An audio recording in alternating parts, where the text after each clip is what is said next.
कालो मुस्कुरा लो महफिलें सजा लो, ना जाने कब कोई साथी छूट जाए, जीवन की डोर बड़ी कमज़ोर। नमस्कार दोस्तों, स्वागत है, अभिनंदन है Jyotsna and my family YouTube channel में। कैसे हैं, केम छो? मज़ा मस्त रहिए, खुश रहिए, बिंदास रहिए, हंसी और हंसाइए और रोज़ मेरे नए नए वीडियोज़ को देखिए। आज ऐसी ही कहानी सुनाने जा रहे हैं कि कब किसकी डोर छूट जाती है, कब किसका साथ छूट जाता है, कब कोई जीवन से चला जाता है, पता नहीं चलता। फिर ऐसे कोरोना काल में तो कुछ पता नहीं है। मैं भी देखिए अभी पूजा करके आई हूँ। आपको बिल्कुल एक सच्ची और अच्छी घटना सुनाने जा रही हूँ। दो दोस्त थे, एक का नाम रामलाल, दूसरे का नाम श्यामलाल। बहुत गहरे दोस्त थे, बचपन से दोस्ती इतनी गहरी थी और दोनों बहुत ही गरीब परिवार से बिलोंग करते थे। खाने को भी ऐसा कुछ नहीं था। जब बड़े हुए तो दोनों ने जैसे तैसे पैसे थोड़े बहुत इकट्ठा करके अपना एक छोटा सा कपड़े का बिज़नेस शुरू किया। साइकिल पे कपड़े ले जाते थे, दोनों लोग बेचते थे, शाम को लौट के आते थे, अपना आधा आधा बंटवारा कर लेते थे। जो भी होता था अपना खाते थे। घर में कोई नहीं था, न श्यामलाल के घर में कोई था, न रामलाल के घर में कोई था। ऐसे ही गुजारा चलता रहा। एक दिन दोनों लोग अपनी साइकिल से कपड़े बेचने जा रहे थे। रास्ते में एक बूढ़ी औरत ठंड से ठिठुर ठिठुर काँप रही थी, तो रामलाल को बहुत दया आ गई। रामलाल ने कहा, क्या बात है माँ जी, तुम बहुत परेशान लग रही हो, तुम बहुत ठंड से काँप रही हो, और ये लो कंबल और तुम ओढ़ लो। तो जब उस बुढ़िया ने कंबल ओढ़ा, रामलाल ने कंबल दिया और उस बुढ़िया ने कंबल ओढ़ा, तो उसको थोड़ी राहत की सांस महसूस हुई। तो उस बुढ़िया ने बहुत दुआ दी रामलाल को, बेटा तुम दोनों लोग जीवन में बहुत सुखी रहोगे, कभी दुखी नहीं रहोगे, कभी किसी के आगे हाथ नहीं फैलाओगे। मेरे पास देने को तो बेटा कुछ नहीं तुमको जो हम कुछ दे सके। तो श्यामलाल बोला, जो दूसरा था, माँ झूठ बोलती हूँ, देने को क्या नहीं, तुम आशीर्वाद दो। और क्या पैसे बिल्कुल नहीं है? तो बूढ़ी माँ बोली, बेटा मेरे पास एक भी पैसा नहीं जो हम तुम्हें दे सके। ऐसा है, मेरे पास एक छोटे से लड्डू गोपाल हैं, छोटे से मेरे ठाकुर जी हैं, इसको तुम ले लो। तो श्यामलाल बोला, मैं ठाकुर जी का क्या करूँगा? तो रामलाल बोले, नहीं नहीं नहीं, तुम ले लो। अगर ठाकुर जी भी तो हमारे बहुत अच्छे होते हैं, ठाकुर जी हमारी मदद करेंगे। तो बुढ़िया ने कहा, हाँ, जीवन में कभी तुम दुखी नहीं रहोगे, ये ठाकुर जी तुम्हारा हर कदम पे साथ देंगे, तुम्हारे मान, तुम्हारा सम्मान, तुम्हारी इज्जत दौलत सब तुमको देंगे, तुम ठाकुर जी को लिए जाओ। तो श्यामलाल ने तो एक बार मन बनाया, मन थोड़ा सा वैसा किया, संकोच किया कि नहीं हम नहीं लेंगे इनके, हम ठाकुर जी का करेंगे क्या। तो रामलाल ने कहा, ठीक है माँ जी, दे दो, यही ठाकुर जी देखो दे दो, नहीं जब तुम्हारे पास कुछ पैसे हैं कुछ भी है तो तुम्हारे ठाकुर जी को हम अपने साथ रख लेंगे। तो श्यामलाल बोला, अरे पागल हो यार, कैसे, हम लोग तो अपना धंधा करते हैं, हम लोग व्यापारी आदमी हैं, कपड़े ले जाते हैं साइकिल पे, इनके ठाकुर जी को कहाँ रखेंगे। तो रामलाल ने कहा, कोई बात नहीं, झोले में डाल लेंगे, आगे टोकरी है उसमें लगा लेंगे, लेकिन इनके ठाकुर जी को ले चलेंगे। खैर उस बुढ़िया की आशीर्वाद से वो ठाकुर जी उसने ले लिए। ठाकुर जी जब ले लिए तो कहते ना, भगवान जब साथ में हो तो फिर किसी प्रकार की कोई दिक्कत नहीं होती, भगवान का ही आशीर्वाद सब कुछ होता है। ठाकुर जी की कृपा से वो दोनों लोग जो साइकिल पे नौकर जो जाते थे, अपने कपड़े बेचते थे, फिर वो अपनी रोजी रोटी चलाते थे। धीरे धीरे उनके पैसे और बढ़ने लगे।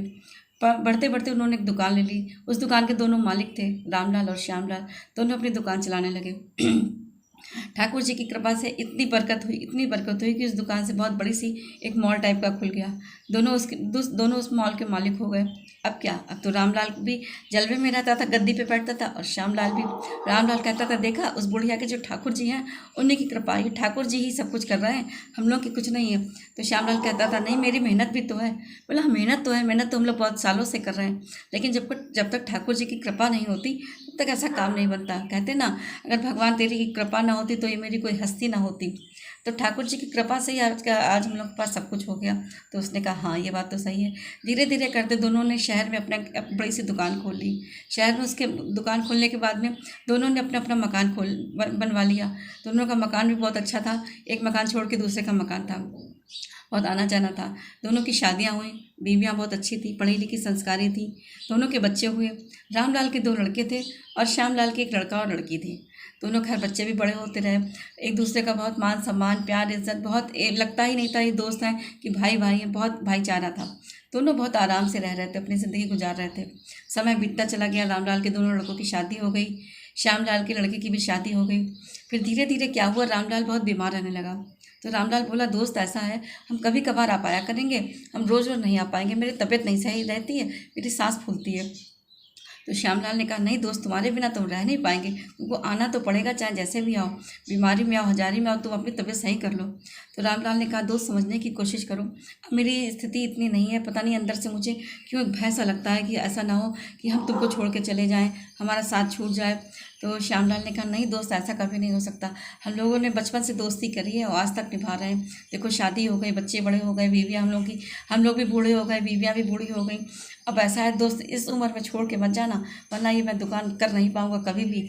तो उसने कहा, श्यामलाल ने कहा चलो, रामलाल ने कहा चलो अच्छा ठीक है, करते हैं। धीरे धीरे रामलाल की सेहत तो बिगड़ती ही जा रही थी। एक दिन क्या, जब भी आता था रामलाल बहुत देर में आता था, कभी 11 बजे आ रहा है तो कभी 12 बजे आ रहा है, कभी 1 घंटा बैठा, कभी 2 घंटा बैठा, लेकिन बैठ के चला जाता था, आता ज़रूर था। बहुत थकी थकी बोझिल सी आंखें हो गई, चेहरा भी बहुत ढका ढका सा हो गया, बहुत चेहरे पे झुर्रियाँ पड़ने लगी, बहुत परेशान रहने लगा। एक दिन क्या हुआ, एक दिन 12 बजे ठीक रामलाल आया और बहुत ही चेहरे पे चमक थी, आंखों में बहुत तेज़ था। जब श्यामलाल ने देखा रामलाल तो बहुत बदला बदला सा लग रहा है, चेहरे पे बहुत चमक है और उस पर आँखों में बहुत चमक है, आके बैठ गया। श्यामलाल ने पूछा अरे रामलाल तेरी तबीयत सही है? तो रामलाल बोला हाँ आज तो यार बहुत तबीयत सही है, आज से क्या करूँगा, मैं 12 बजे आया करूँगा और 5 बजे चले जाया करूँगा। तो श्यामलाल ने कहा हाँ ठीक है, तुम दोस्त आया करो। तो रामलाल बोला अगर हमें कुछ हो भी जाता है तो यार मेरे ठाकुर जी हैं, हमेशा तेरा मान रखेंगे, तेरा सम्मान रखेंगे, तेरी दुकान पे हमेशा बैठे रहेंगे, तेरी गद्दी पे हमेशा बैठे रहेंगे। तो श्यामलाल बोला हाँ रामलाल वो बात सही है, लेकिन तू जो है वो ठाकुर जी थोड़ी ना है, तू अगर नहीं होगा तो मैं दुकान नहीं चला पाऊँगा, मैं अपना मॉल नहीं चला पाऊँगा, तेरे बिना मैं यार रह नहीं सकता। तू रोज़ आया कर, तू जैसे 12 बजे आ जाया करो और 5 बजे चले जाया करो, बाकी हम सब इतना हिसाब किताब लेन देन जब जो भी है सब संभाल लेंगे। खैर रामलाल तैयार हो गया, अब रोज़ वो 12 बजे आता और 6 बजे और 5 बजे चला जाता, ठीक 5 बजे चला जाता। ऐसे कई महीने बीतते गए, 6 महीने हो गए, तब तक इधर श्यामलाल की लड़की की शादी तय हो गई। तो श्यामलाल ने कहा चलो कार्ड जो है रामलाल के घर में दे आते हैं, और यहाँ देंगे तो केवल रामलाल को पता चलेगा, और घर में देंगे तो भाभी और बच्चे हैं सब खुश होंगे कि हाँ चाचा कार्ड लाए, देखो शीलू की शादी है। खैर घर में गए, जो श्यामलाल था रामलाल के घर में गया, अरे रामलाल उठो देखो मैं आया हूँ यार, रामलाल ऐसे कहते कहते अंदर घुसा। घर में बहुत ही मातम सा माहौल था, दोनों लड़के बैठे थे और रामलाल की पत्नी। जब रामलाल की पत्नी को उसने कार्ड थमाया तो बहुत ही अवाक रह गया। रामलाल की पत्नी सफ़ेद कपड़ों में बैठी थी और एकदम से फपक के, क्योंकि उसने पति के दोस्त को देखा तो फपक के रो पड़ी। तो श्यामलाल बोला भाभी ये क्या? बोले क्या भैया, क्यों, क्या आप हमसे ऐसा क्यों पूछ रहे हैं? तो बोले अरे रामलाल तो कल मेरे साथ था, आप ऐसे क्यों कह रहे हैं, रात भर में ऐसा क्या हो गया, क्या हो गया? बोले रात भर में भैया वो उनको तो गुजरे 6 महीने हो गए। बोले क्या बात भाभी आप करती, 6 महीने कैसे गुजर गए?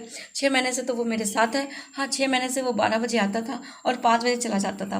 मैं उससे कहता भी था कि रोज़ तो आना, लेकिन आना ज़रूर, क्योंकि तेरे बिना तो मैं रह नहीं सकता हूँ। और लेकिन वो यही कहता था मैं 5 बजे आऊँगा और इधर मैं 12 बजे आऊँगा और मैं 5 बजे चला जाऊँगा। और इधर तो वो ठीक होने लगा था, उसके चेहरे पे कितनी चमक लगती थी, उसकी आंखें कितनी अच्छी लगती थी, कितनी पहले कितनी थकी थकी सी लगती थी और अब कितनी सुंदर आंखें लगती थी। तो वो तो रोज़ आता था। तो बच्चे बोले क्या चाचा जी आप मेरे साथ मजाक कर रहे हो, पापा को मरे तो 6 महीने हो गए।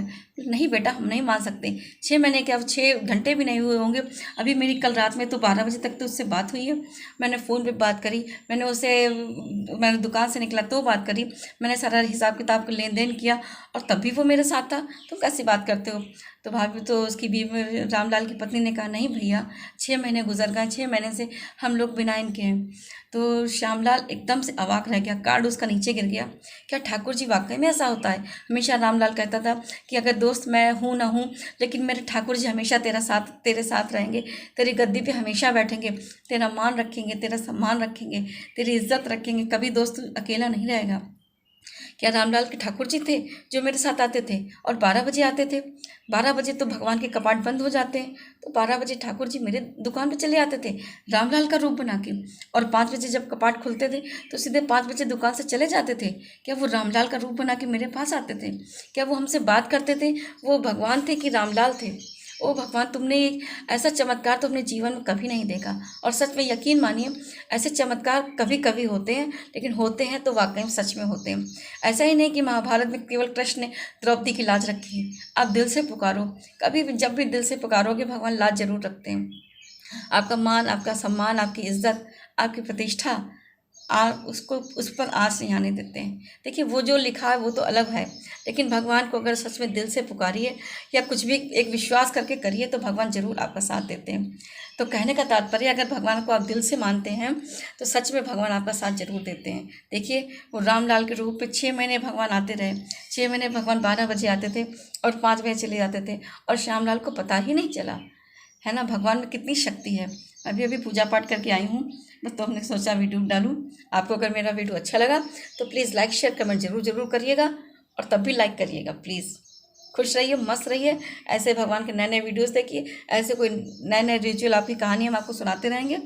कल के लिए जय माता दी।